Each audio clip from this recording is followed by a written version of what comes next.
there was no, other than not wanting to go to prison again, there was no real motivation for it. And I never wanted to go there. I mean, there is another group of people in there who just get confined to the idea, I'm a convict. They're very into that image. It kind of becomes your scene. Just kind of like, we talk about that too, about like homelessness. People are always like, oh, those homeless people should just fix their lives. And it's the same kind of thing where you're in this situation where you're homeless, you don't know a way out of it. The people you start to get to know, especially in some of these kind of encampments, you start to get to know the people in your community. You have some little community, you have some friends within that, you have some enemies within that, trying to survive that stuff. And it just becomes your scene, and you can't see a way out of it unless someone says, hey, this is how you've been living your whole life. There's another way. And for me, it took going someplace I had a deterrent. I either had to go to do this consequence was the time, or I had an option to go to this program where I could fix my life. And I needed to be around people like me who had been in trouble, who wanted to fix their lives. So I think that's what it is. You know what I mean? I think that you have to have an example. And for me, the example started in county jail. I was in county jail in this program called Choices, and the program was run by Delancey Street graduates. And that we would have groups, and we'd be talking about things, and we'd be talking to a lady would come in and talk about drug therapy and things like that. And I would listen to that stuff, but I was more into the parts about talking about people's behavior, going into the groups and talking about how people interacted with people, and talking about behavior, and talking about why I made it okay to put poison in my body, and why I made it okay to steal other people's things. I was more into the psychology of fixing my life. And I don't know, unless we figure out a way to start putting those kind of programs in the prisons, or putting education in the prisons, or teaching, even just like, I mean, same thing in college or in high school.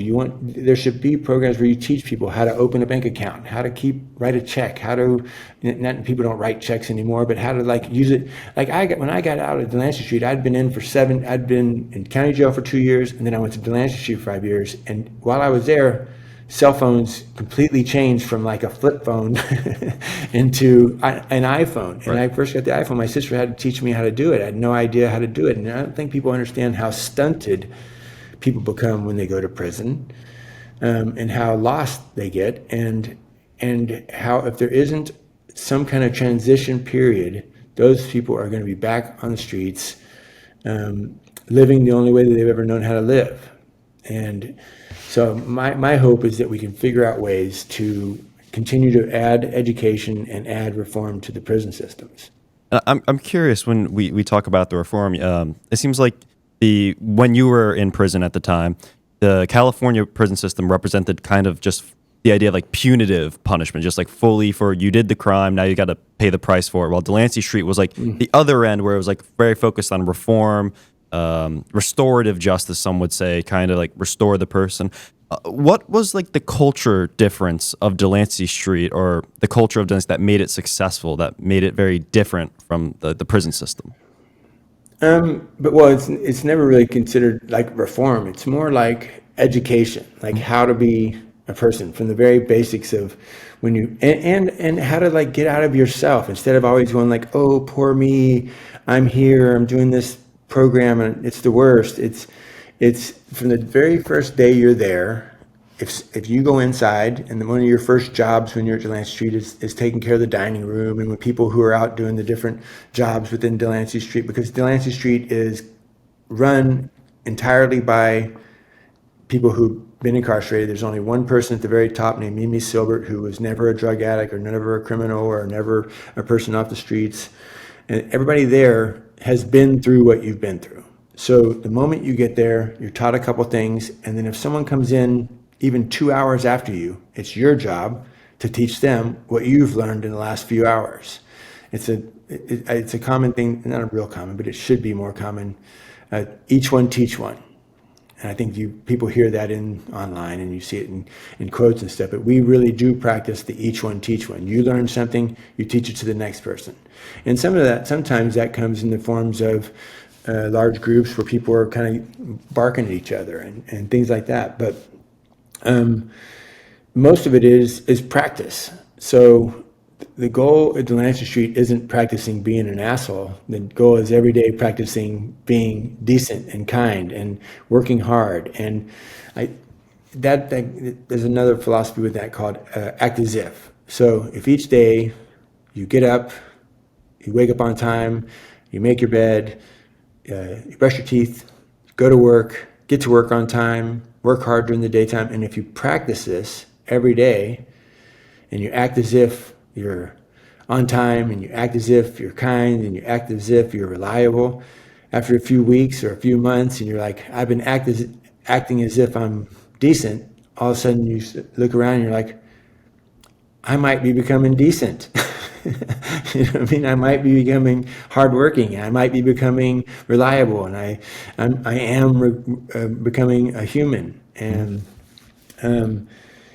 having, of course you're human, but having the traits of a decent human being. And that's the difference. It's holding people accountable, giving people good examples of how to live, giving because if you've been there for a while and you're telling someone who's newer, hey, everybody's kind of equal in that you can call someone on their behavior, whether they've been there for 30 years or if they've been there for one day. Mm-hmm. So if you get there and someone's giving you a lecture about how to show up on time and work hard, and the next day you see them not showing up on time or not working hard, you can tell them about that. Right. So it's this idea of constantly holding each other accountable. And in prison, it's the opposite of that. Mm. You're a little bit rewarded for being an asshole or being the toughest and being the person who cares the least. And I'd say that like the toughest people or the meanest people in prison probably aren't the ones who are picking on the weak, but it'd be like the weaker to mid-weak people who pick on the weak in prison. And in Delancey Street, I would say everybody is trying to help each other get better, whether it's just in the act of saying, oh, you told me to be better, so now I'm going to tell you to be better. And even in your acts of being like, I'll get you back for calling you on your behavior, it helps the other person get better. So it's a constant push to do things to make people better. And I don't, it was never my experience that people in prison were trying to do that. And that doesn't speak for everybody. There's always small groups of people, small to medium groups of people who are in prison who are going to church.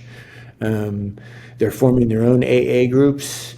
Sometimes there is a short-lived AA group. When I was in Pelican Bay State Prison, there was a thing called Arts and Corrections where they had a little art program at Pelican Bay, and a guy named Grant Moody started that program, and he had it so that we could go in and an hour once a week, we could go in and paint, which was a really great thing for me. So there's little, I've seen the effect of different programs within the prison work. And I hope, my hope is always that I can say to people, if you don't help people get better, they're going to keep being worse, and they're going to get out and be in our community having a hard time, and their hard time can become your hard time.